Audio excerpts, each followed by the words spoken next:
Today I'm going to show you how I self-rescue in a short kayak. So this is the Dagger Zydeco 9.0, which means that it's a 9-foot boat. And that's actually pretty short for an adult kayak. Most of them start at 10 feet and go up from there. And you'll notice if you're looking up self-rescue videos online that 95% of them are actually using ocean kayaks, which can be anywhere from 14 to 24 feet in length. So that's a lot more boat that you can use to self-rescue rather than having a shorter kayak such as this one, which is a lot more difficult. So before we begin, one tip that I want to share is that you should not only always be wearing your life jacket, but you should also have everything tethered into your kayak, because anything that's not secure is just going to go right to the bottom once your boat flips over. There's usually plenty of attachment points inside of a kayak or on top, but if there's not, you can actually purchase these little deck rigger thingies on Amazon, and as you can see, I actually screwed 2 of them into the back to attach my dry bag to. So speaking of dry bags,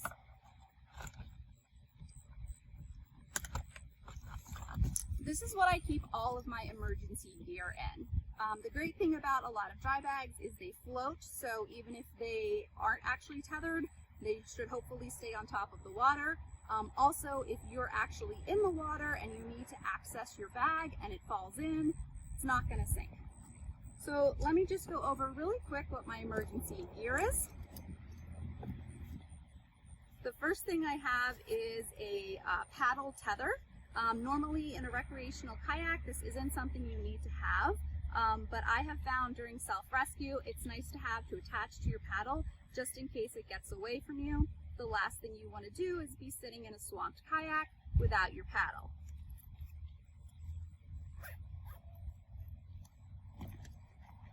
The second item in my bag is a little bit unconventional. This is a collapsible bucket. You can see it expands and it can be collapsed. I do actually have a bilge pump, but this takes a lot of effort to use, and I like to use this just to kind of get the bulk of the water out of my kayak first, and then if I need to, I can use this pump. Always a good idea to keep a sponge with you just to soak up extra water. And finally, the most important thing is this paddle float. And we're going to see how to use this in just a minute. All right, so here I am in the water with my capsized boat. One thing you want to do once you're in the water is just make sure that your life jacket is pretty tight. I tend to wear it a little bit looser when I'm actually kayaking, but I found that it helps during self-rescue if you really tighten those straps. So just something to think about once you're in the water. The first thing that you have to do is you have to flip your boat over. What you should do is you should reach underneath to the far side of your kayak and flip it. Now when you do this, you kind of want to lift up as much as you possibly can, because that will help some of the water to flow out as you're flipping it around. You can see that my bag is still tethered, which is good. All right, so the first thing I'm going to show you are actually 2 common self-rescue techniques that don't work so well in a shorter boat. You'll see in a lot of self-rescue videos that incidentally are using ocean kayaks that have really long sterns, which is the back of the boat, that the instructor will either hoist himself onto the stern or he will swim up onto it. He'll kind of sit himself up, orient himself onto the back of the stern, and slide himself into the cockpit. You'll see when I do this that right away my cockpit starts to flood with water. I'm not saying it's impossible to do on a short kayak, but it's really not a super effective technique.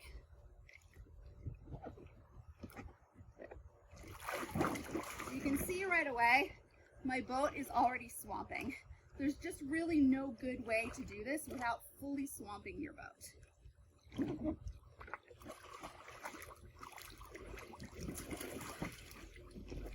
Now you'll notice, like most good kayaks, the Dagger actually will not sink fully. when it's fully submerged, it kind of just sits underneath the water a couple of inches. Needless to say, that's going to make self-rescue a heck of a lot harder. So I'm going to flip it back over. All right. You can see that before I started filming, I had actually secured my paddle to my boat. If you're not wearing your wrist tether, which I'm not yet, I'm going to flip it back over. Now, I will say that if you're able to self-rescue on the first time around, it's going to be better, because the more times you get into the kayak and fail, the more it's going to fill with water. So I'm actually going to have a lot more water inside of my boat now than I did the first time I flipped it. Lifting up as much as I can. And there she is. All right. So the second technique is called the heel hook paddle float technique. This is actually going to work, and it's not going to work. So to do this, I'm going to access my dry bag.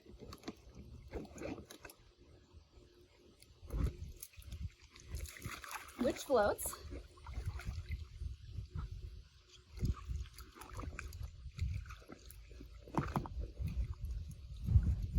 I'm going to take out that wrist tether.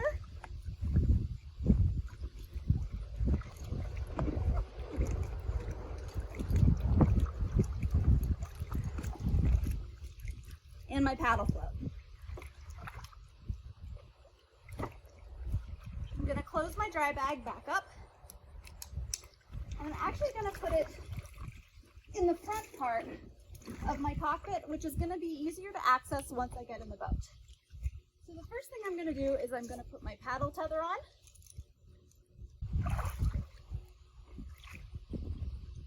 So this is a paddle float. It's a really great device that you inflate with your breath, and then you slip it onto your paddle like this.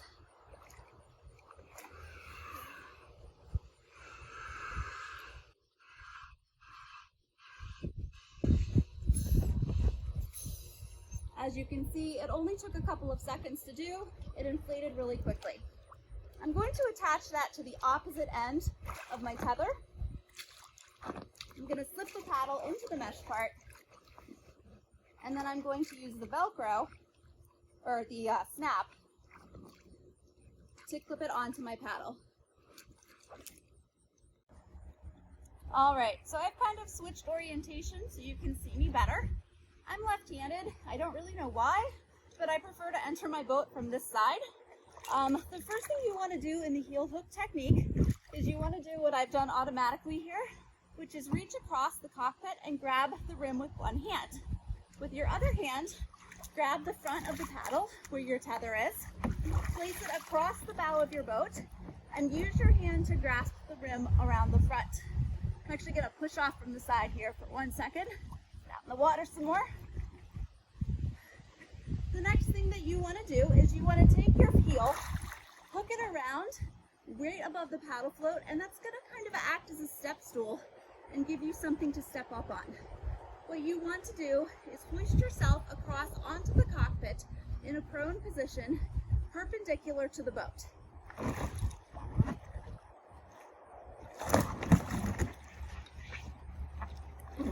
Perfect.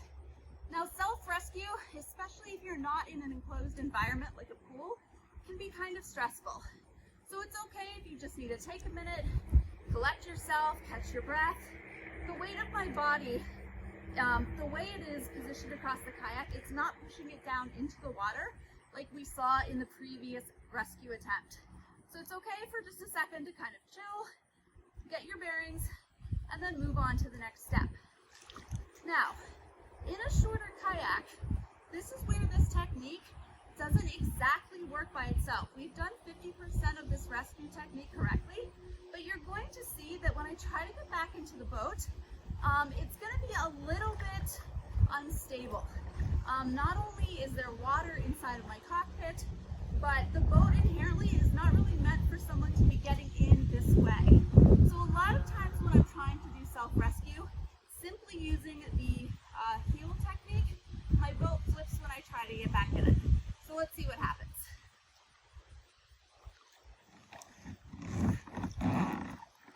Got myself part of the way there. Now remember, my paddle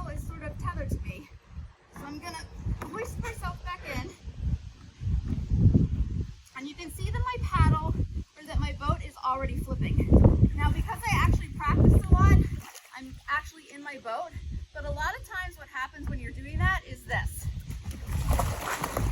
And you end up right back in the water. So then I thought, okay, what else can you do to make your kayak more stable? I was really frustrated at this point. I was covered in bruises. I had spent hours and hours trying to practice self-rescue, and nothing was really working. So when I went online and asked for help, someone recommended split stern float bags from the company NRS, and they made all the difference in the world. So I'm gonna flip my kayak back over, pushing it up. All right.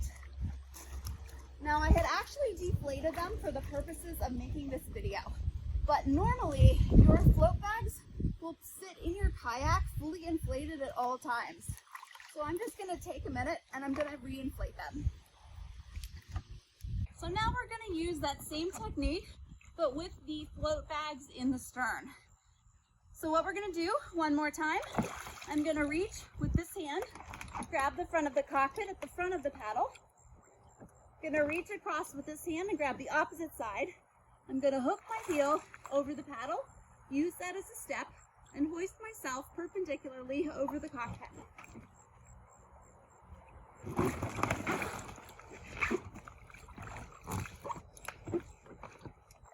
Now my weight is sort of right here on this side of the boat, which is keeping it from swamping and keeping water from going into the cockpit.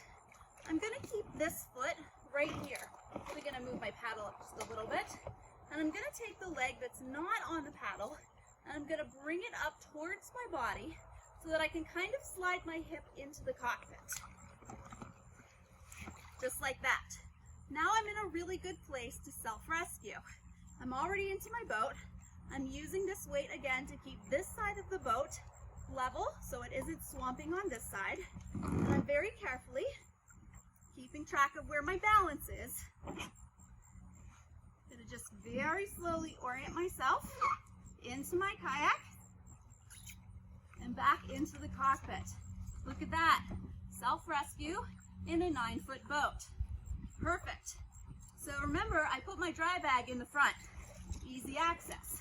The next thing I need to do is I need to get the water out of my boat. I'm gonna put my paddle, actually gonna take this off because I no longer need it. Gonna secure my paddle, and now I'm gonna work on getting the water out of my boat. So we have two things. We have the bilge pump, which actually comes with one of these hoses. Sometimes I find that these are a little bit more of a pain. You can actually use it without the hose, but you can attach it. Using this alone to get all the water out of your boat, you're gonna have some seriously tired arms. And it is kind of slow going, but it is a necessary piece of equipment. I also find that having something like this is really helpful, so you can just get a lot of the water out really quickly.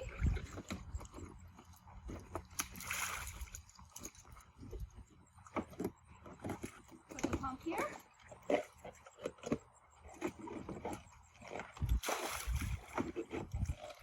And that's actually a lot more water than I would be able to get using the pump.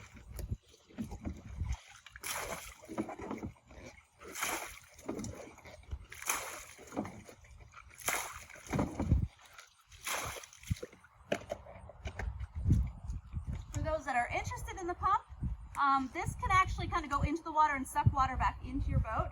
So I actually just kind of like to hook it under here so that when I pump, the water just flows onto the bow and goes out into the lake or whatever body of water you're on. So once you have gotten all the water out of your kayak, or at least most of it,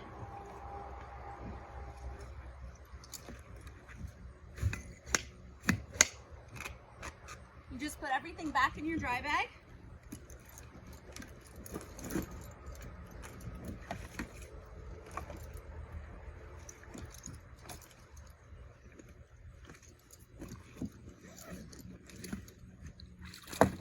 And you're ready to paddle.